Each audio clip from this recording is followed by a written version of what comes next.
పవిత్రమైన జీవితం జీవించిన ప్రభు, ఆయన నిర్దోషి, ఏ దోషం లేని ఆ ప్రభు, నిష్కలంకషుడు, ఆయన ఏ కల్మషం లేని ప్రభు, ఏ మచ్చ మైల డాగు మాల్యం లేని ఆ ప్రభు. అంత మాత్రమే కాదు, ప్రాముఖ్యమైన విషయం ఏమిటంటే పాపులలో చేరగా ప్రత్యేకంగా ఉన్న ప్రభు. పాపులలో చేరగా ప్రత్యేక, ఆయనలో పాపము లేదు, ఆయన పాపం ఎరగనివాడు, ఆయన ఏ పాపము చేయనివాడు, పాపుల మధ్యలో నివసిస్తూ పాపానికి దూరంగా ఉన్న ప్రియ ప్రభు. అందుకే ఆయన ఎవరు? ఆయన ఆశ్చర్యకరం, ఆయన ఆశ్చర్యకరం. మనం ఎలాంటి వారు?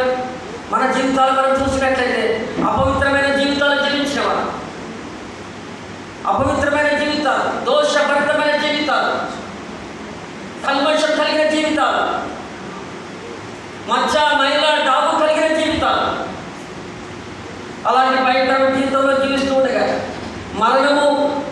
మరణానికి దాసులమై ఉండగా ఆ ఆశ్చర్యకరమైనటువంటి ఆ ప్రభునే స్థితిస్తారు. అదిగో మనను ప్రేమించి తనకి తీసుకోవడానికి, తన కుమార్తెగా తీసుకోవడానికి ఆయన ఆ కలవరశిలో తన ప్రాణాన్ని అర్పించాడు. క్రీస్తు రక్తం ద్వారా మనం విమోచించబడ్డాం. అదిగో అపవిత్రమైన జీవితం నుంచి పవిత్రంగా మార్చబడ్డాం. ఆయన పరిశుద్ధుడు కనుక మనము కూడా పరిశుద్ధులుగా చేయడానికి ఆయన క్రీస్తు రక్తం కావాల్సి వచ్చింది. ఆయన రక్త ధారణ చేత మనము కడగబడిన వారిగా మనం ఉంటున్నామని మాట్లాడుతున్నాం. మూడవదిగా మనం గమనించినట్లయితే మత్తయి సువార్త 7వ అధ్యాయం 28వ వచనాన్ని జ్ఞాపకం చేసుకున్నప్పుడు అక్కడ చూస్తున్నాం. ఏసీ మాటలు చెప్పి ముగించినప్పుడు అదిగో జన సమూహములు ఆయన బోధకు ఆశ్చర్యపడుతుంది అంటారు. ఈ వచనాల మనకు కనబడుతున్నాడు ఆశ్చర్యకరం. ఏ విధంగా? ఆయన బోధలు ఆశ్చర్యం. ఆయన ఎక్కడైనా బోధించినా కానీ ఆ బోధ ఆశ్చర్యకరంగా ఉంటుంది.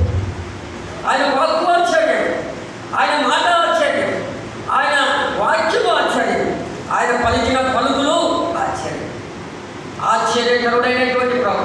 ఆయన బోధులు ఆశ్చర్యంగా ఉంటాయి. ఆయన బోధులు ఎలా ఉంటాయంటే కింద చూస్తే అధికారం కలిగిన వాడి వల్ల బోధించిన వాళ్ళే మాటలు ఉన్నాయి. అందుకే ఆయన ఆశ్చర్యకరుడు. ఆయన జన్మ గమనిస్తే ఆశ్చర్యము.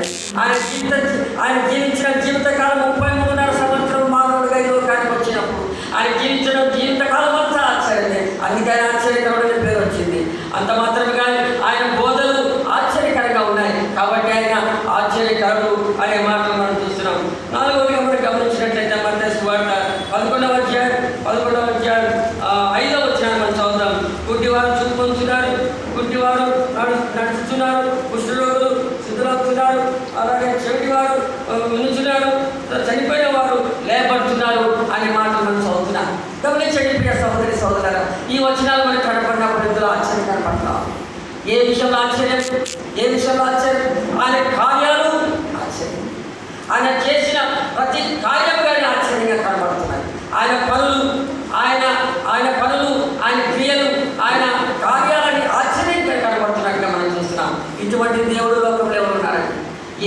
ఏ భక్తులు, ఏ దేవతలు కనబడుతున్నారు కానీ ఎవరూ కనబడటం లేదు. కానీ అసాధ్యమైన క్రియలు జరిగించడంలో ప్రభుని సిద్ధిస్తారు. కానీ ఆయన ఆశ్చర్యమైన కార్యాలు జరిగించే దేవుడు ఆయన. ఏ కార్యాలు? గుడ్డివారు చూపు పొందుతున్నారు, చెవిటివారు వింటూ ఉన్నారు కదా, కుష్ఠరోగులు శుద్ధులవుతున్నారు కదా, కుంటివారు నడుస్తున్నారు, చనిపోయిన వారు సైతము లేపబడుతున్నారు. ఎవరు చేస్తారనే లోకంలో చనిపోయిన వారు అసాధ్యమనే ఆ క్రియను కూడా జరిగించిన దేవుడు మన ప్రభు. అందుకని ఎవరు? ఆయన ఆశ్చర్యకరుడు అనే మాటలు మనం చూస్తున్నాం. 5వదిగా మనం చూసినట్లయితే అక్కడ చదవలేదు. 5వదిగా మనం చూసినట్లయితే మత్తయి సువార్త 27వ అధ్యాయం మత్తయి సువార్త 27వ అధ్యాయం మనం మాట్లాడుకుందాం. మత్తయి సువార్త 27వ అధ్యాయం 45వ వచనం చదువుతున్నాను. ఆయన 45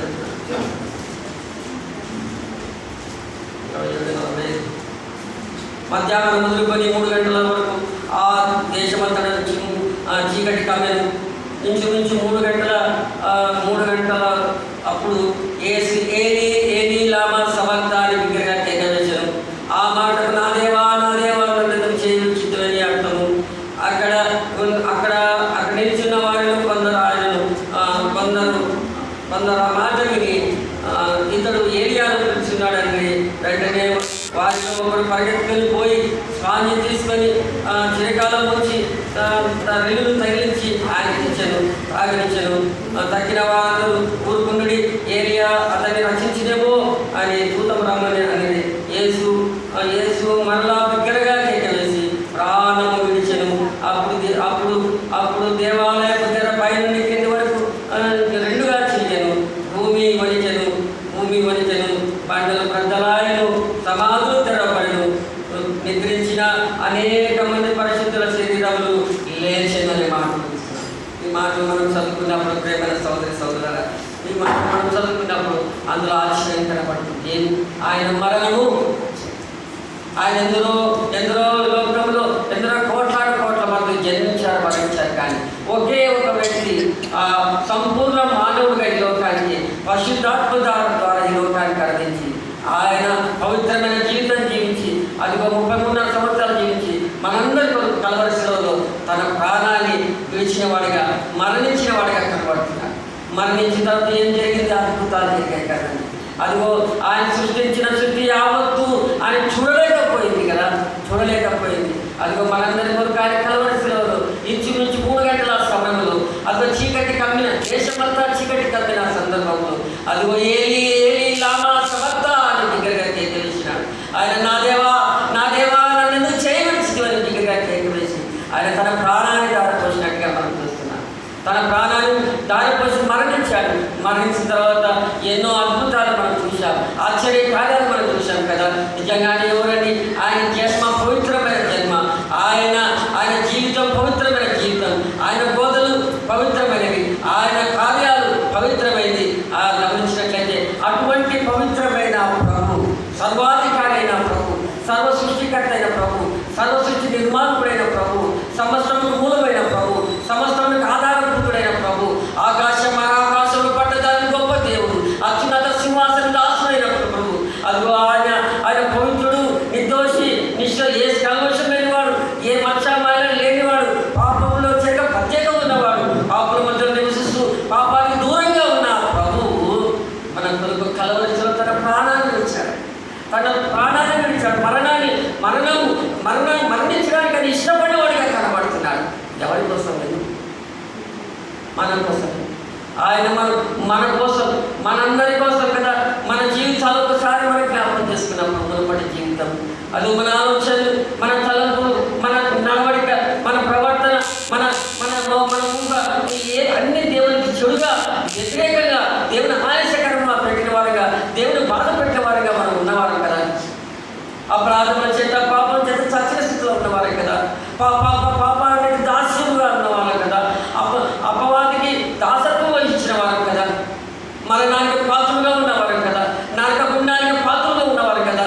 ఇటు భయంకరమైన పరిస్థితుల్లో ఉండగా దేవుడు అదిగో ఆశ్చర్యకరమైనటువంటి కరుణించాడు, కృప చూపించి అదిగో ఆ భయంకర